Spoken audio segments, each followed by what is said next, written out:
Vous montez? Je vous emmène en Tour de France Equance. Le mois de juillet et donc l'été, c'est l'occasion pour moi de partir en voyage.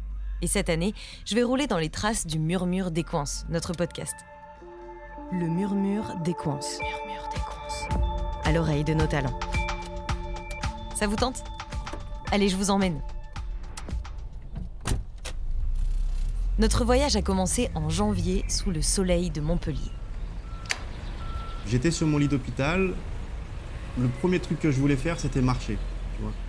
On a rencontré Jean-Christophe Rambaud, conducteur de travaux chez Equance. En 2024, il va représenter la France aux Jeux paralympiques de volley.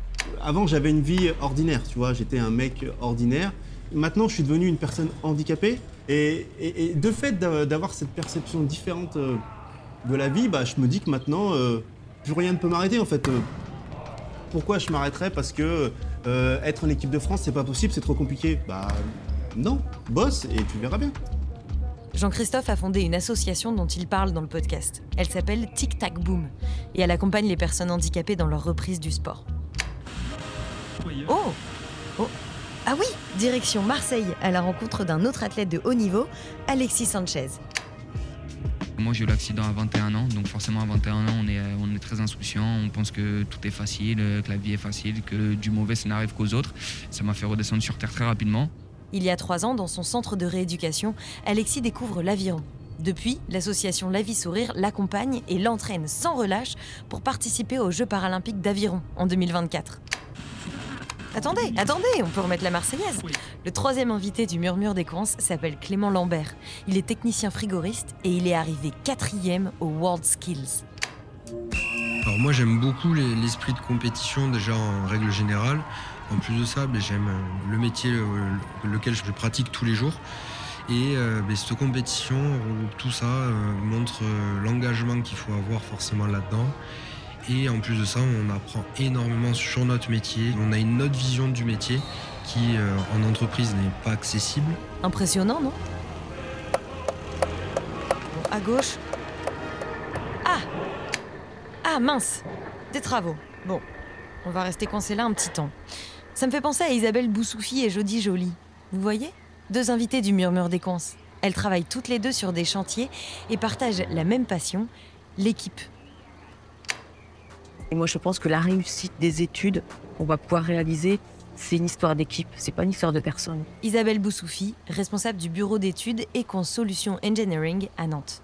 Si dans une équipe, il manque quelqu'un, même si c'est quelqu'un de discret, qu'on ne voit pas beaucoup, s'il n'est pas là, ça ne marche pas. Donc c'est la satisfaction de l'équipe qui va me rendre fière finalement de mon travail. Jody Joly, elle, est chef d'équipe sur des chantiers de terrassement et de pose de réseau. Je suis passionnée par mon métier et puis surtout l'ambiance qu'on retrouve sur le chantier, c'est quelque chose qui est très important pour moi. D'ailleurs, le soir venu, elle change d'équipe et de casquette, finit le casque de chantier, vive le casque de sapeur-pompier volontaire. J'ai développé cette passion depuis l'âge de 5 ans. L'adrénaline, aider les personnes, c'est quelque chose que j'aime énormément. Ah, ça y est, ça roule. Tenez, écoutez Mélinda Lerio. Elle est responsable du bureau d'études, chiffrage et exécution d'Equance à La Réunion. Elle aussi s'engage, notamment auprès de l'association Elle Bouge, pour renforcer la mixité dans les métiers industriels et technologiques. Le but, c'est d'aller à la rencontre des étudiantes ou des lycéennes et des collégiennes et leur présenter qu'est-ce qu'on fait, en quoi consistent nos métiers.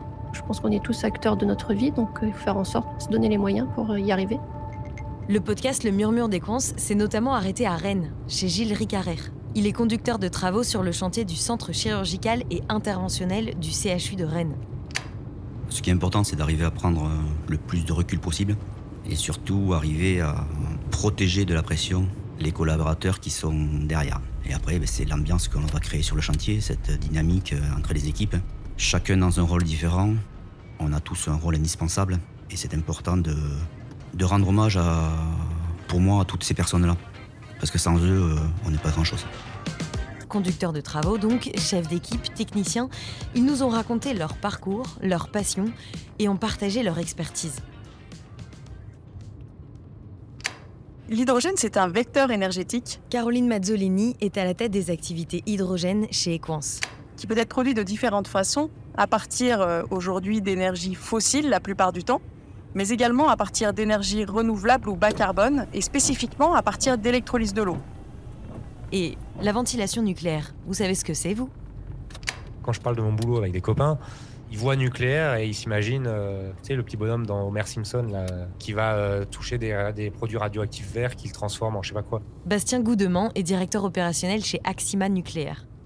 Je travaille dans la ventilation nucléaire, donc sur des projets de modification ou d'installation neuve de ventilation, fluide thermique, fluide process dans le domaine du nucléaire.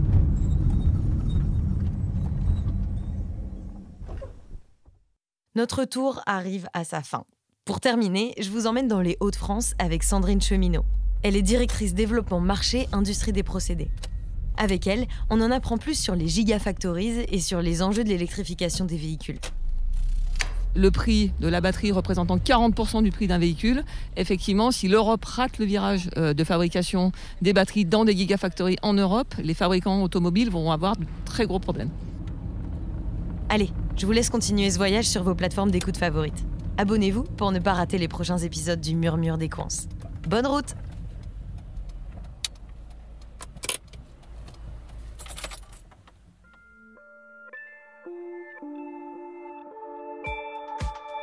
Merci d'avoir écouté cet épisode du Murmure des Coins.